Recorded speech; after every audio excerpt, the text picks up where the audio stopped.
আসসালামু আলাইকুম।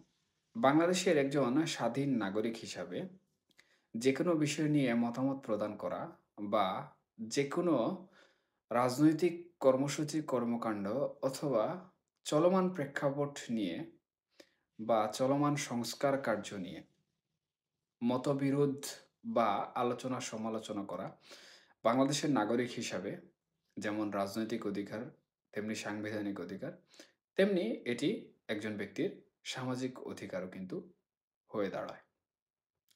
তবে বর্তমান প্রেক্ষাপটে এমন কিছু বিষয় লক্ষণীয় হয়েছে বা এমন কিছু বিষয় নজরে এসেছে যেগুলা শুধু রাজনৈতিক দলের নেতাকর্মীদের জন্য নয়, বরঞ্চ সাধারণ মানুষ যারা রাজনীতির বাইরে রয়েছেন অথবা সাধারণ খেটে খাওয়া মানুষ যারা রাজনীতির দোরগোড়ায় পর্যন্ত যান না, দিন আনেন, দিন খান।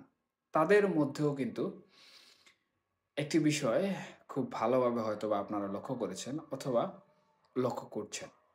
সেটি হচ্ছে বর্তমানে যারা ক্ষমতাসীন রয়েছেন অথবা যাদের একটি শৃঙ্খলিত পদ্ধতির মাধ্যমে অথবা বিশৃঙ্খলিত একটি পদ্ধতির মাধ্যমে ২০২৪-এর যে আন্দোলনটি সংগঠিত হয়েছিল, সেই আন্দোলন পরবর্তী সময়ে যারা এই ক্ষমতায় রয়েছেন এবং যাদের ঐকান্তিক একটি সংগঠন বা একতা বা ইউনিটি সেই ক্ষমতাসীনদের সাহায্য সহযোগিতা করছেন বিভিন্ন সময়ে বা বিভিন্ন প্রেক্ষাপটে। তাদের সাথে অথবা সেই ক্ষমতাসীন দলের মতামতের সাথে যদি কোনো সাধারণ জনগণের মতবিরোধ তৈরি হয় অথবা তাদের কার্যকলাপের বাইরে গিয়ে যদি একটি স্বাধীন মুক্তচিন্তার আলোচনা সমালোচনা এবং মতামত যদি সাধারণ ব্যক্তি প্রদান করে থাকে, তাহলে সহসাই তাকে বিগত ৫ই আগস্টের পূর্ববর্তী যে সরকার ছিল, আওয়ামী লীগ সরকার, সহসাই সেই ব্যক্তিকে আওয়ামী লীগের দালাল ট্যাগ হিসাবে চালিয়ে দেওয়া হচ্ছে। অথবা দালাল ট্যাগ হিসাবে চালিয়ে দেওয়া হচ্ছে। মোট কথায় তাকে আওয়ামী লীগের দোসর, আওয়ামী লীগের দালাল, ফ্যাসিস্টের দোসর বা ফ্যাসিস্টের দালাল এই ধরনের একটি তকমা ট্যাগ দিয়ে দেওয়া হচ্ছে। এতে একটি জিনিস খুব বেশি গর্বিত হচ্ছে। সেটি হচ্ছে এই দেশের মানুষের বাকস্বাধীনতা অথবা এই দেশের মানুষের যে সাংবিধানিক অধিকার রয়েছে, নাগরিক অধিকার রয়েছে অথবা মতামত প্রকাশের যে অধিকার রয়েছে, সেই অধিকারটি ক্ষুণ্ণ হচ্ছে। সাধারণত রাষ্ট্রের নাগরিক হিসাবে রাষ্ট্রের যেকোনো বিষয়ে মন্তব্য ইতিবাচক, নেতিবাচক যেকোনো নাগরিক করতে পারে।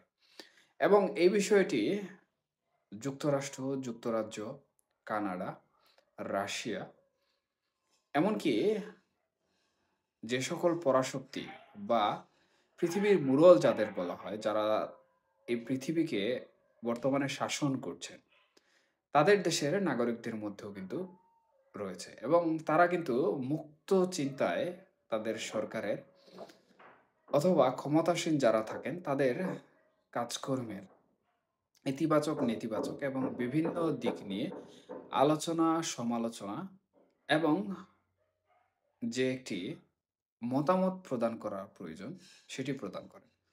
এবং এটির জন্য তাদেরকে কোনো ধরনের নির্যাতন, নিপীড়ন বা তাদেরকে কোনো ধরনের দূষর অথবা দালাল, ব্রোকার বলা হয় না।